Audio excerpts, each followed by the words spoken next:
दोस्तों, आशा करता हूँ आप सब लोग बहुत अच्छे होंगे। मेरा नाम है नरेंद्र सोनी और आप देख रहे हैं सोनी बैकपैकर। यदि आप इस वीडियो पे नए हैं तो दिए गए नीचे सब्सक्राइब बटन को, रेड वाले बटन को प्रेस कर लीजिए, सो दैट आपको जब कभी भी ऐसी मैं वीडियो डालूँ, इन्फॉर्मेटिव वीडियो आपको मिल सके। देखिए, बारबाडोस एक कैरिबियन कंट्री है और अगर मैं ओवरव्यू की बात करूँ इस कंट्री की, तो इस जो कैपिटल है इस कंट्री की वो है ब्रिजटाउन और ये करीब 3.25 लाख की आबादी वाला एक देश है। और यहाँ के जो रिलीजन है वो क्रिश्चियनिटी है। जो नेटिव्स लोग हैं वो ब्लैक हैं और एलिजाबेथ सेकंड का मोनार्की कंट्री है, राइट। और ये जो ड्राइविंग है वो लेफ़्ट साइड है, जस्ट लाइक इंडिया में ड्राइविंग रहता है, सेम यहाँ पे इस कंट्री में मिलेगा। अगर मैं इस करेंसी की बात करूँ तो बारबाडियन डॉलर्स होते हैं, जिसकी वैल्यू 37 रुपीज़ रहती है आज के टाइम पे। तो थोड़ी सी एक्सपेंसिव कंट्री है और कनेक्टिविटी के मामले में बहुत अच्छा है। एक आइलैंड नेशन है बट रिच है। इनकी अपनी विभिन्नताएँ हैं, अपना कल्चर है, अपना फूड है, अपनी विशेषताओं के लिए फेमस है। जैसे कि पॉप स्टार रिहाना यहाँ से आती हैं। रम के लिए कंट्री बहुत फेमस है। यहाँ के जो रम होते हैं बहुत ही फर्स्ट क्लास होते हैं, बहुत ही वर्ल्ड फेमस होते हैं रम यहाँ के। क्रिकेट के लिए फेमस माने जाते हैं कि आपने बहुत बार सुना होगा कि कुछ क्रिकेट मैच हुए हैं जो बारबाडोस में हुए हैं, तो क्रिकेट के लिए बहुत फेमस है।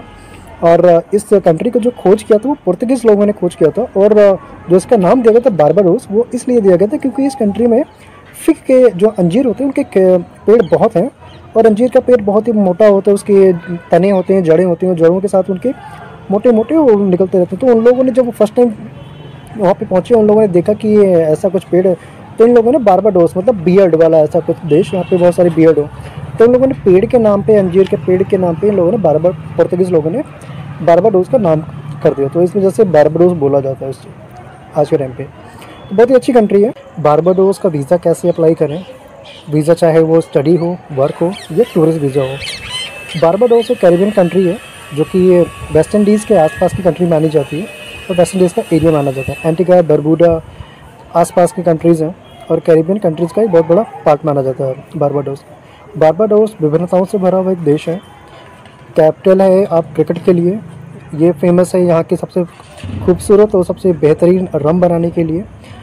फेमस है ये रिहाना जैसे पॉप आर्टिस्ट के लिए, क्योंकि रिहाना यहीं की रहने वाली हैं और यहीं से वो फेम में आई, तो इस चीज़ के लिए फेमस है। इसके अलावा यहाँ के अपने लैंडस्केप ही अलग है। सी बीच के लिए है, लोग यहाँ पे पर्यटन के लिए, टूरिज़्म के लिए जाते हैं।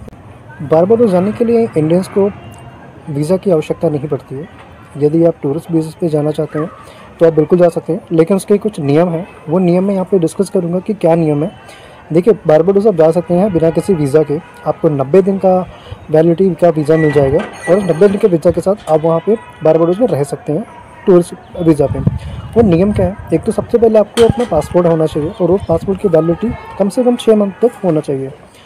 आपके पास एक कन्फर्मेशन टिकट होना चाहिए आने जाने का, होटल रिजर्वेशन होना चाहिए, एक अपना कवरिंग लेटर बनाएंगे कि आपका पर्पस क्या है बारबाडोस विज़िट करने का, और आप एक जनरल आइटनरी बनाएंगे कि आप कहाँ कहाँ घूमने वाले हैं ड्यूरिंग आपके जो इतना दिन का स्टे होगा आपको बारबाडोस में। बैंक स्टेटमेंट होगा आपका 3 महीने का, 2 आपके कलर फोटोग्राफ्स लगेंगे। तो ये और ये कि आप वीज़ा फॉर्म भी आप फिल करेंगे, लाइक। तो ये जो वीज़ा फॉर्म फिल करेंगे आप, तो वहाँ पे जा करके आपको पैसे तो आपको लगने नहीं है, तो वीज़ा आपको वहाँ पे मिल जाएगा, राइट। तो ये वीज़ा फ्री है, तो वीज़ा के तो वो फ्री में आपको वीज़ा देंगे बिना कोई पैसे लगे। तो ये कुछ नियम है जो मैंने आपको बारबाडोस के बारे में बताया। अब हम बात कर लेते हैं कि बारबाडोस जाने के लिए सबसे सही तरीका क्या है, मतलब इंडिया से कैसे जा सकते हैं, कितना खर्चा आता है। देखिए, फ़्लाइट अगर जो आप इंडिया से लेते हैं बारबाडोस के लिए, तो डायरेक्ट फ़्लाइट तो अवेलेबल नहीं है। आपको जो भी फ़्लाइटें मिलेंगी वो कनेक्टिंग किसी न किसी कंट्री में होके जाएंगी। और अमूमन अगर जो मैं प्राइस की बात करूँ तो 50,000 रुपये से लेकर के 2.5 लाख रुपये तक की फ़्लाइट अवेलेबल है। और जो फ़्लाइट मिलती हैं उनका जो रूट रहता है वो इंडिया से मिडिल ईस्ट से USA, या India to middle east to UK के थ्रू आपको फिर बारबाडोस में एंट्री मिलती है। मतलब यहाँ से आपको डायरेक्ट कोई फ़्लाइट नहीं है, आप जितनी बार भी अगर आप अप डाउन भी करते हैं तो आपको रास्ते में या तो USA पड़ेगा या UK पड़ेगा, कि होकर ही आप इन कंट्री में जा सकते हैं, राइट। और प्राइस का मैं आपको बता ही चुका हूँ कि 37 रुपीज़ की वैल्यूएशन रहती है।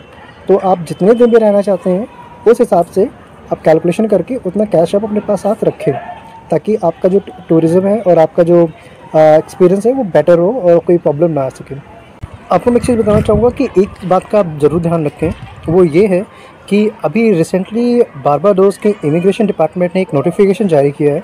उसमें ये लिखा हुआ है कि यदि आपने कोविड वैक्सीन के दोनों डोज लगवा चुके हैं और आप फुली वैक्सीनेटेड हैं और आपके पास सर्टिफिकेट है, राइट, वैक्सीनेशन वो वाली जो WHO ने अप्रूव कर रखी है, और अगर आपने दोनों डोज ले रखी हैं और आप फुली वैक्सीनेटेड हैं तो आप उसका एक जो वैक्सीन का सर्टिफिकेट होता है आप उसका प्रिंट आउट कैरी करें। यदि आप ऐसा करते हैं तो आपका बेनिफिट ये मिलेगा कि आपको क्वारंटीन नहीं होना पड़ेगा बारबाडोस में। जैसे कि आप सभी लोगों को पता होगा कि ऐसे बहुत सी कंट्रीज़ हैं जिन लोगों ने रूल ये निकाला हुआ है कि जो लोगों ने फर्स्ट डोज ले रखी है या जो लोगों ने वैक्सीनेटेड नहीं है उनको अभी भी क्वारंटीन होना पड़ रहा है अराइवल के टाइम पे। तो आप इन सब बातों का ध्यान रखें और अवॉइड करें कि आपको क्वारंटीन ना होना पड़े। बेहतर ये होगा कि आपने अगर आप फुली वैक्सीनेटेड है तभी आप बारबाडोस का प्लान करें ट्रिप, राइट। तो ये बहुत ही महत्वपूर्ण बात है, बहुत ही इंपॉर्टेंट बात है। तो इस चीज़ का आप ज़रूर ध्यान रखें, क्योंकि अभी कोविड पूरी तरह से ख़त्म नहीं हुआ, धीरे धीरे कंट्रीज़ ओपन हो रही हैं। तो ये बारबाडोस का भी रिसेंट का ये जो नोटिफिकेशन जारी हुआ है वो चीज़ मैं आपको बता रहा हूँ, तो ज़रूर ध्यान रखें इस चीज़ को। और यहाँ पे जो करेंसी है वो बारबारियन डॉलर बोलते हैं। अब ऑब्वियस सी बात है, डॉलर के अगर जो पीछे लग जाते तो मैक्सिमम एक्सपेंसिव होगा। आशा करता हूँ कि आप लोगों को आज का ये वीडियो पसंद आया होगा, और यदि पसंद आया है तो इस वीडियो को लाइक, शेयर और सब्सक्राइब जरूर कीजिए, और मेरे इस चैनल को सपोर्ट कीजिए, सो दैट मैं आप सभी लोगों के लिए ऐसी इन्फॉर्मेटिव वीडियोज़ लाता रहूँ। तो तब तक के लिए धन्यवाद, जय हिंद।